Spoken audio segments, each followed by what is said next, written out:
See, this is what you do with a video game franchise and adapt it correctly. Let's look at The Last of Us Season 1. Come on, show the movie! Hey, down in front! Nine! Okay, so The Last of Us is a television series based off the series of video games from PlayStation. So basically we follow the story of a man named Joel who is surviving a post-apocalyptic world, who is tasked to deliver this girl named Ellie to this safe haven in order to get her to safety. Okay, first of all, I want to talk right off the bat about Pedro Pascal and Bella Ramsey playing Joel and Ellie.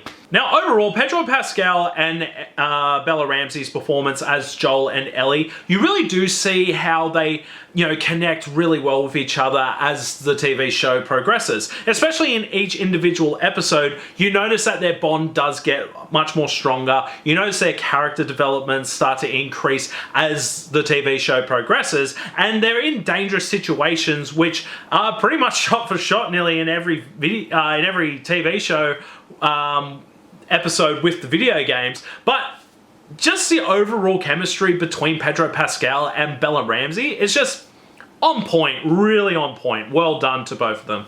And that's the thing about this show. Like I said, it is a character developing show. Now, what I like about this show is that it's not glorifying or, just doing something special or adding anything different, especially to the cordyceps virus. When you see the infected just running around, and that's what I love about this show. Like, it's not like in The Walking Dead where it's like, oh, there's a horde over there, there's a horde over there, oh, there's one straggler, oh, knife, oh, shoot, oh, no, you can't shoot, you hear noises or anything like that. No, like, it's just main focus is the characters, and that's what I absolutely love about watching this TV show.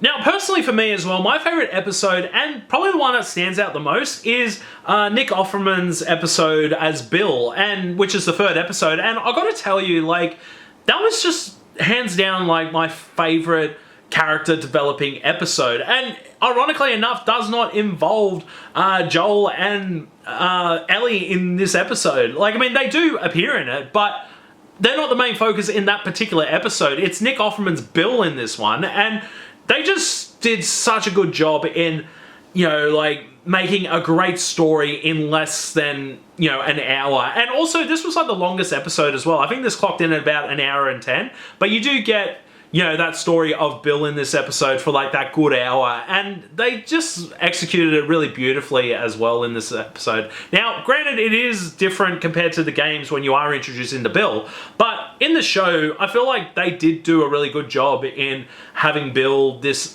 unique story in this third episode. Now, definitely a very tense episode, which I did enjoy as well, was the story between Henry and Sam in this episode. Now, what I loved about this one as well is that this added something very unique to this episode. As we all know, pretty much Sam, who is featured in the games, the actor that's portraying him is actually deaf in this episode. And I love that they added that little thing into it to just add a bit more tension into it, because you're dealing with another character that has a disability, and it does make you think as well, like, imagine having that type of disability in a post-apocalyptic world where anyone can kill you at any time, and also any infected can just come around the corner and just bite you straight away. And honestly, it does add a bit of scariness to it, and that's what I really enjoyed about this episode as well. Now, I do like as well that the infected of the cordyceps virus in this TV show,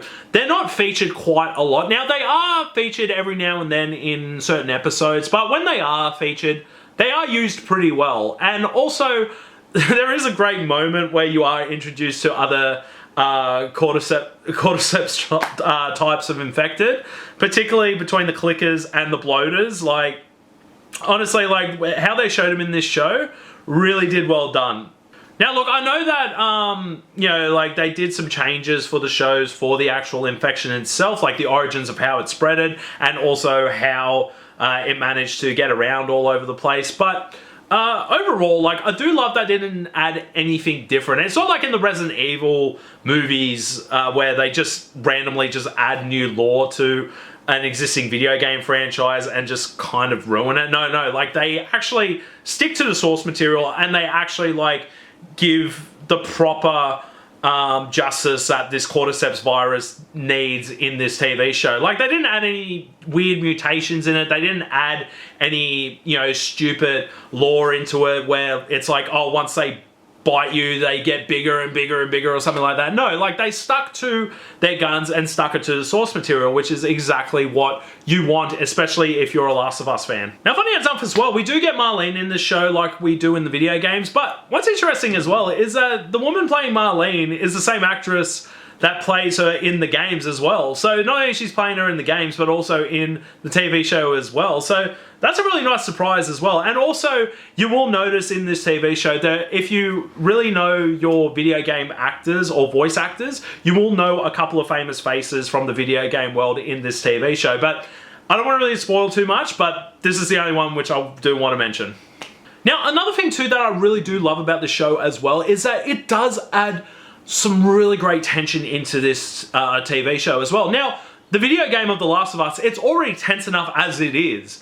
But when you start adding in, you know, like the shot for shot of the game to the screen, even as well as a TV viewer compared to being a person who's playing the video game, it's still intense when you watch it. Because even as well too, like, you know what's going to happen in the game, but you're also kind of thinking as well, are they actually going to change something different? But overall, like, I just like the way that they executed some of the scenes as well, especially when if you want to play the video game and then watch the TV show straight away, you then sort of see, oh, like, yeah, like, they really did stick to the source material really well, especially for the very intense scenes as well. Now, overall with this TV show, now, when it comes to video game adaptations of movies and TV shows, look, the track record ain't that great, but I gotta tell you, like, this is a perfect example of a video game adaptation from video game to movie or TV show done right.